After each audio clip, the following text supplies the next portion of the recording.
Al-Huda TV. Bismillahirrahmanirrahim. Assalamualaikum warahmatullahi wabarakatuh. Waalaikumsalam warahmatullahi wabarakatuh. Allahumma sholli ala Muhammad wa ala ali Muhammad. Bobotoh Persib, juga pemirsa Al-Huda TV, juga pemirsa YouTube. Alhamdulillah kesempatan hari ini Kang Agus ditemani Pak Ustadz Buas, Pak Ludi dan Pak DKM Masjid Al-Huda. Alhamdulillah kesempatan ini bisa hadir, seizin Allah ya Pak, bisa hadir dan tentunya biasa setiap hari Jumat kita akan diskusi ya, ngobrol-ngobrol tentang Islam ya. Mudah-mudahan acara ini bermanfaat buat semua yang nonton. Nah, tema hari ini temanya yaitu jangan putus asa dengan rahmat Allah. Nah, jangan putus asa dengan rahmat Allah. Nah, untuk lebih detailnya lagi langsung aja Kang Agus ke Pak Ustadz Buas lah. Gimana nih Pak Ustadz dengan putus asa seperti apa? Bismillahirrahmanirrahim. Alhamdulillah di saat ini kita bisa berkumpulnya lebih Kang Agus, Ketua DKM. Jadi dalam kehidupan kita kan ya kadang-kadang kita ini tidak sadar bahwa kehidupan ini sebenarnya lagi diuji oleh Allah. Dalam keadaan baik atau dalam keadaan susah, dalam keadaan senang. Nah, kadang-kadang situasi dan kondisi kalau hati kita tidak dekat dengan Allah, kadang-kadang kita ini putus asa.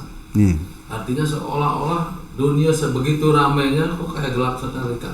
Padahal ramainya, padahal lampu cahaya. Maka di dalam Al-Quran itu wala taqnatu min rahmatillah. Janganlah kita ini berputus asa dari kasih sayang Allah. Jadi kasih sayang Allah itu tidak akan mungkin Allah membiarkan kita. Kalau kitanya beriman dengan kuat tidak akan mungkin menyengsarakan kita. Artinya tetap wilayahnya ini apapun yang terjadi kepada kita itu dalam batas husnuzon. Husnuzon itu berbuat baik kepada Allah, bersangka baik, berbaik sangka kepada Allah, tidak menjudgment bahwa Allah kejam sekali kepada saya. Misal diberikan berbagai macam ujian berupa penyakit dan lain sebagainya, sehingga kita ini seolah-olah Allah ini tidak sayang pada kita. Maka kata Allah, janganlah kita ini berputus asa. Karena rahmat Allah yang kita nikmati ini kan kasih sayang Allah begitu banyak. Yang kadang-kadang kita tidak bersyukur dan nikmat mana lagi yang kau lupakan. Kadang-kadang ngarasulah. Ngarasulah. Mesti pasien dunia segini manusia kan serba kurang. Ini sifat yang seperti ini yang harus kita jauhi. Nah, artinya Allah itu selalu ada. Selalu ada. Malah Allah ini lebih dekat daripada kedua belah leher. Gitu. Ya, karena tidak putus asa dalam rahmat Allah, ini ada salah satu contoh narasumber di hari ini, Pak Ludi ya. Pak Ludi ini pemirsa Bobotoh Persib, pemirsa YouTube juga Al-Huda TV. Beliau ini kena penyakit jantung ya, penyakit jantung yang kenyataannya dengan rahmat Allah dia sekarang tidak berobat lagi. Padahal ringnya udah 8 kan, kata Bapak tadi udah 8. Tapi alhamdulillah usia di 65 tahun punya penyakit jantung dengan rahmat Allah yang mungkin disambungkan beliau sehat jaguaringan seperti ini.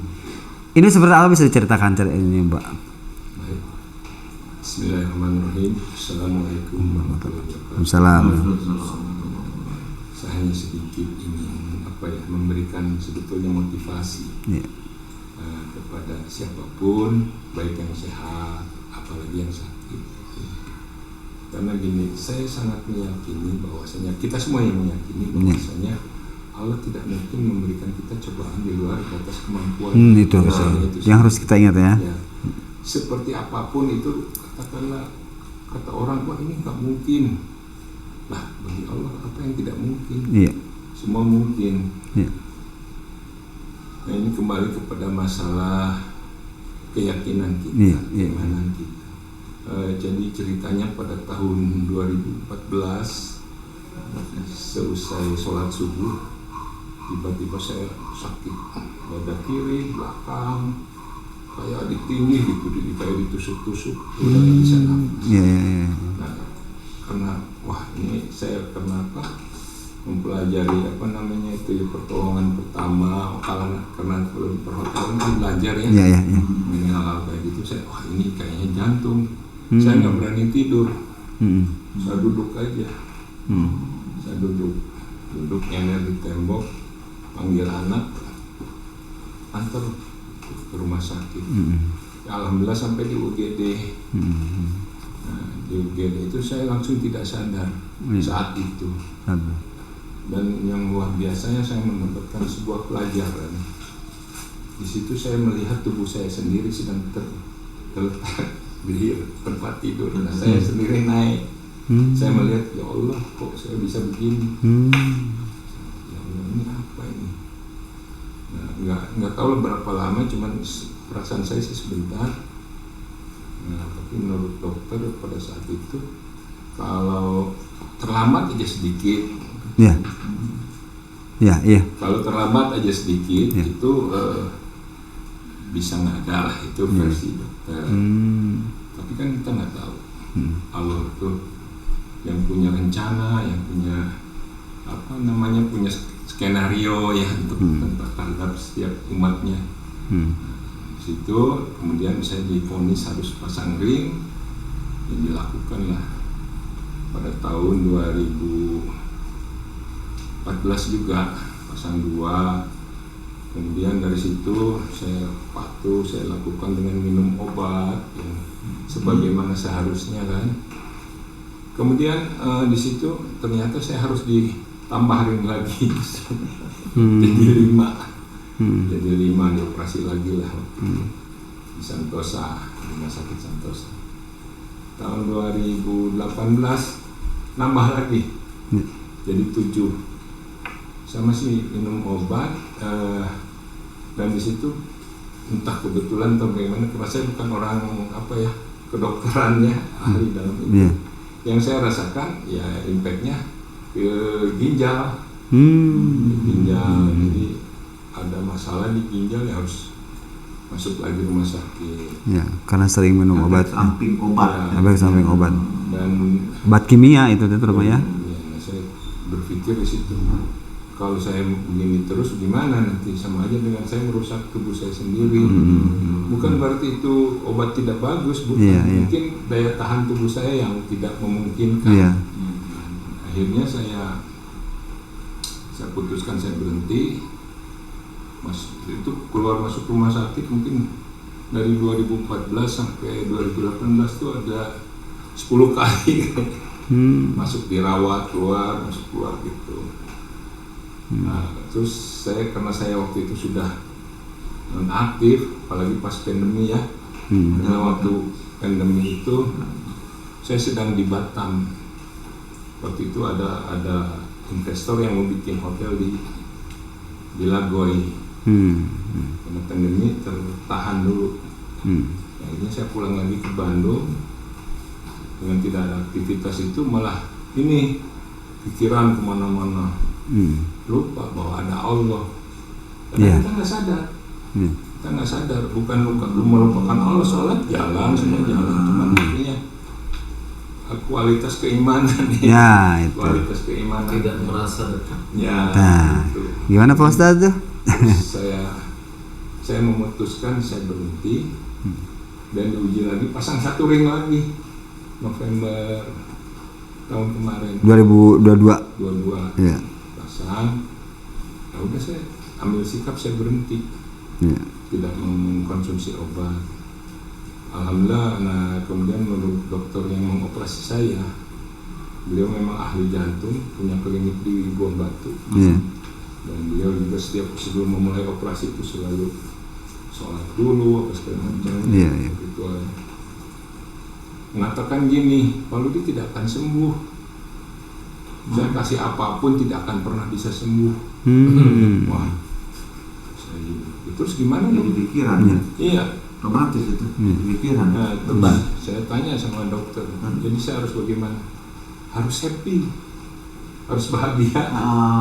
Harus bahagia. Ya udah. Sampai kenapa saya sampai ketemu Mas Hendrawan gitu. Akhirnya saya coba, karena dulu saya berkiprah di musik juga. Ya saya terjun lagi dan untuk mencari happy itu kan? Iya, alhamdulillah. Di situ saya mulai lagi gaya-gayaan, maksudnya hiburan ya. Kemudian saya coba mengkonsumsi kelapa tapi yang tua. Air kelapa yang tua. Kasih garam sedikit, alhamdulillah. Tadinya saya waktu pertama kali itu tuh Jalan aja nggak bisa. Pertama kali pasang ring diseret. Ya tapi itu kembali lagi modalnya ya yakin aja. Yakin kita bahwa Allah maha segalanya, maha penyembuh. Kun fayakun, bagi Allah tidak ada yang sulit. Tapi yang sulit itu justru manusianya. Sejauh mana kita bisa meyakini. Ya kira-kira gitulah ya. Saya hanya ini berbagi aja bahwasanya jangan pernah putus asa kita mencari ridho dan rahmatnya ya, terutama Allah. Tuh, ya. Jadi tidak ada obatnya Pak Ustadz, Pak DKM. Tidak ada obatnya ya. Untuk penyakit itu kata dokter tidak ada obatnya. Berarti obatnya ada, yaitu berdekat dengan Allah. Coba menurut Pak DKM gimana nih? Itu otomatis ya, karena Allah menciptakan segala pun pasti ada dampaknya gitu. Dia penyakit pasti ada obatnya. Hanya kita yakin banget ke arah situ kan, pasti Allah memberikan kemudahan-kemudahan. Nah, itulah, saya mungkin bukan ahlinya ya, mungkin Pak Ustadz ya. Ya, Pak Ustadz. Jadi begini, jadi kalau menyimak pembicaraan ya. Kebanyakan dari kita ini manusia ketika diberikan penyakit, kemudian pergi misal ke klinik atau ke dokter, kadang-kadang berkeyakinan penuh terhadap obat yang kita makan. Yang dokternya ya, nah itu yakin ke dokter. Pemahaman yang harus diperbaiki. Karena pada hakikatnya ketika dokter memberikan obat itu hanya wasilah saja, perantaraan.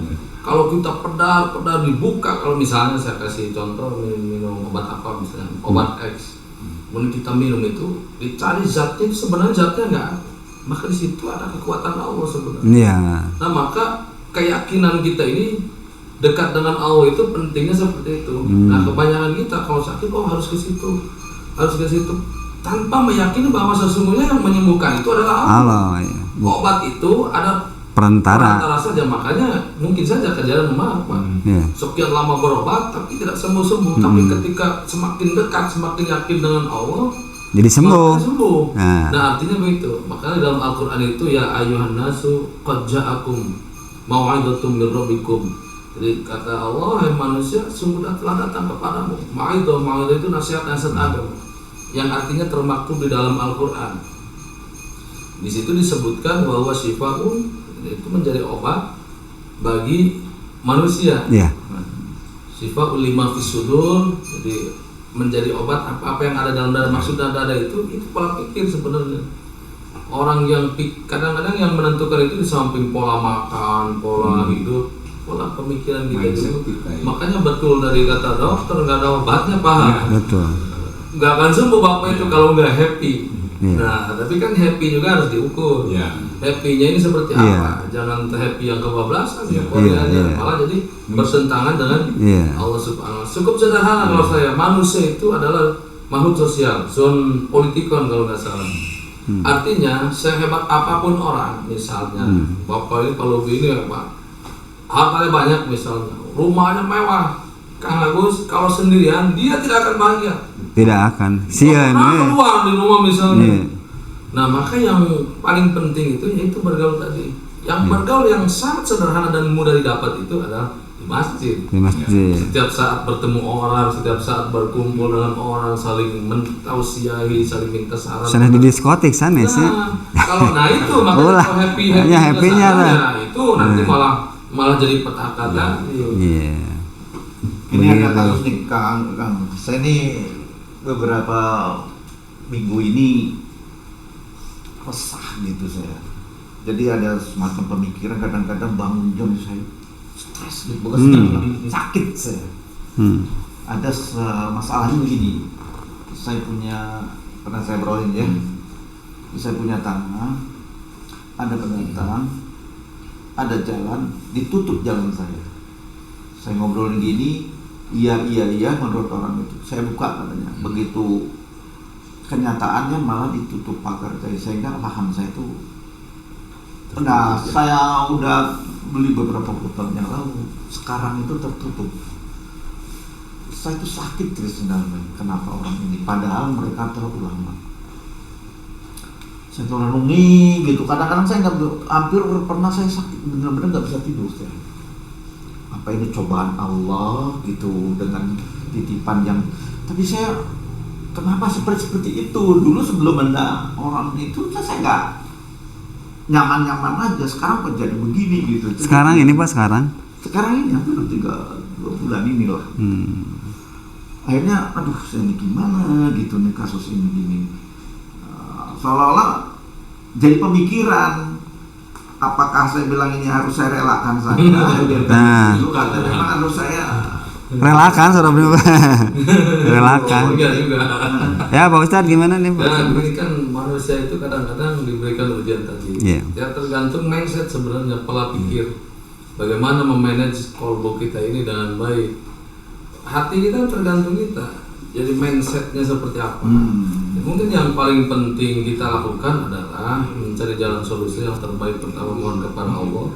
Kemudian kita menerima takdir Allah itu setelah ikhtiar dan amal yang kita lakukan.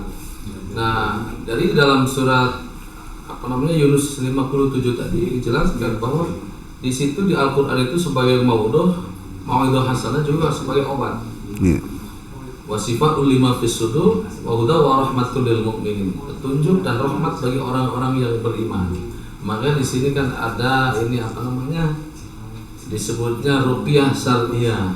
Bisa juga nanti untuk menghilangkan itu baca Al-Qur'an dengan sendiri itu sudah meruqyah diri sendiri. Karena Al-Qur'an itu adalah obat bagi diri kita sendiri. Sampai begini sebelum ada orang ini datang, saya tadi kan mau menyerobot juga lah istilahnya, saya mau ambil atau 1 meter 2 meter pikiran saya supaya jalan itu bisa ke tanah saya gitu. Tapi dalam hati saya nggak ikhlas saya kalau nyerobot punya orang. Nah itu sisi baiknya Pak. Gitu loh. Karena saya kalau nyerobot tanah mungkin akan menimbulkan suatu permasalahan, nggak ridho gitu orang lain diserobot. Tapi begitu saya lengah, orang ini nutup gitu loh. Jadi, saya sudah ngomong sama orang itu kemarin, saya ikhtiar saya bagilah saya jalan untuk yang penting bisa akses mobil kecil lah, saya bilang begitu. Itu udah deal. Oke, katanya sepakat. Begitu saya kembali lagi ke tanah itu malah ditutupnya. Ini yang jadi nyesek saya. Masya Allah, ini orang padahal mereka adalah ulama. Bukan ulama lah, penceramah lah gitu. Kang Agus, jadi saya ingat dalam kitab Nasorihul Ibad karya Syekh Nawawi Al-Bantani. Jadi 2 perkara ini mirip-mirip kasus Bapak DKM. Jadi 2 perkara yang paling disukai oleh Allah itu amantu billah wa naf'u lil mu'minin, beriman kepada Allah dan memberikan manfaat kepada orang-orang mukmin atau orang-orang Islam atau sekitar. Yang paling dibenci oleh Allah. Ada yang paling disukai oleh Allah 2 tadi, yang paling dibenci juga ada 2. Apa yang dibenci paling oleh Allah? Khoslatani. Jadi 2 perkara yang sangat dibenci oleh Allah. Pertama asyirku billah, syirik kepada Allah. Kemudian wadurru lil mu'minin, menyulitkan kehidupan, mempersulit, memperkeruh, membuat susah orang lain.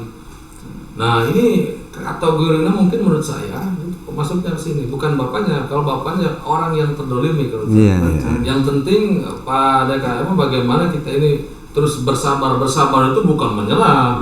Yang sampai nggak ada usaha tanah harus dimanfaatin dijual atau ditanam-tanamin, masa enggak. Nah ini kan mubazir juga salah. Terus saja berusaha bagaimanapun. Nah kita ujung-ujungnya kan tadi tawakal kembali lagi. Tidak boleh kita putus asa dengan rahmat Allah. Kapanpun, kalaupun tidak sampai di dunia ini, tidak kesampaian di tanah, ketika kita ikhtiar dengan baik, dengan sungguh-sungguh, di akhirat akan ketemu kok. Oh saya kesabaran saya sekian lama dianiaya, disakiti oleh orang tersebut, nanti dibayar juga oleh Allah di akhirat. Jadi keadilan Allah itu jangan bicara hanya di dunia. Kalau kita lari maraton di dunia ini baru berapa jengkal. Nah, kita cut dulu Bang. Oke, cut dulu. Oke, pemirsa Al-Huda TV, itulah perbincangan saya dengan Pak Ustadz Buas dan Pak Ludi dan Pak DKM tentang tadi apa namanya, Pak Ustadz? Rahmat Allah apa? Jangan putus asa dengan rahmat Allah. Nah, saya harap itu bisa jadi digarisbawahi, jangan putus asa dengan rahmat Allah. Mudah-mudahan perbincangan ini, podcast ini bisa bermanfaat bagi yang nonton YouTube ya. Kang Agus harus pamit, juga Pak Ustadz Buas harus pamit, juga Kang Ludi juga MKM ya. Mudah-mudahan yang benarnya dari Allah, yang salahnya mungkin dari kita semua ya. Wassalamualaikum warahmatullahi wabarakatuh.